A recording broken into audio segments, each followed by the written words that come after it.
ایک بزرگ ایک حجام کے پاس بال کٹوانے گئے۔ وہاں بحث چل رہی تھی کہ خدا کا کوئی وجود ہے بھی یا نہیں۔ حجام نے پرجوش آواز میں کہا کہ کم از کم میں تو نہیں مانتا کہ خدائی کوئی حقیقت ہے۔ بزرگ نے سوال کیا کہ بھلے مانس، تم ایسا کیوں کہتے ہو؟ تمہارے پاس اپنے اس دعوے کا کیا ثبوت ہے؟ حجام: اس کے لیے ثبوت کی ضرورت نہیں ہے۔ تم باہر سڑکوں پر نکلو، اسپتالوں میں جاؤ یا گھروں میں جھانکو، تمہیں خود اندازہ ہو جائے گا۔ مجھے بتاؤ کہ اگر خدا کا وجود ہوتا تو کیا اسپتال بیماروں سے بھرے ہوتے؟ کیا گھروں میں یتیم بچے بھوکے سوتے؟ کیا مظلوموں پر یوں ظلم ہو رہا ہوتا؟ میرے خیال میں ایسا کوئی خدا نہیں ہو سکتا جو ان سب کی اجازت دے۔ بزرگ نے ایک لمحے کے لیے سوچا اور پھر لا حاصل بحث میں الجھنے کے ڈر سے خاموش ہو گئے۔ حجام نے اپنا کام مکمل کیا اور بزرگ دکان سے باہر چلے گئے۔ دکان سے نکلتے ہی بزرگ کی نظر ایک ہیپی ٹائپ شخص پر پڑی، جس کی بے ترتیب داڑھی، الجھے بال اور بڑے ہوئے ناخن صاف دکھائی دے رہے تھے۔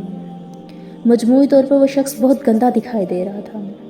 اسے دیکھتے ہی بزرگ دوبارہ حجام کی دکان میں داخل ہوئے اور حجام کو مخاطب کر کے کہا کہ مجھے ابھی علم ہوا کہ حجام کوئی وجود نہیں رکھتے، اس دنیا میں کوئی حجام نہیں۔ یہ تم کیسے کہہ سکتے ہو؟ حجام نے حیرانی سے کہا۔ میں یہاں موجود ہوں اور حجام ہوں۔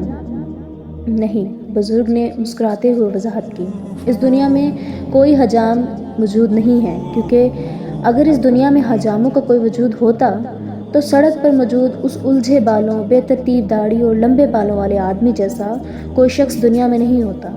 حجام نے الجھی ہوئی نظروں سے بزرگ کو دیکھا اور کہا، حجام تو بہت سے ہیں اور ہر علاقے میں ہیں، مگر ہم کیا کر سکتے ہیں اگر یہ لوگ ہمارے پاس ہی نہ آئیں؟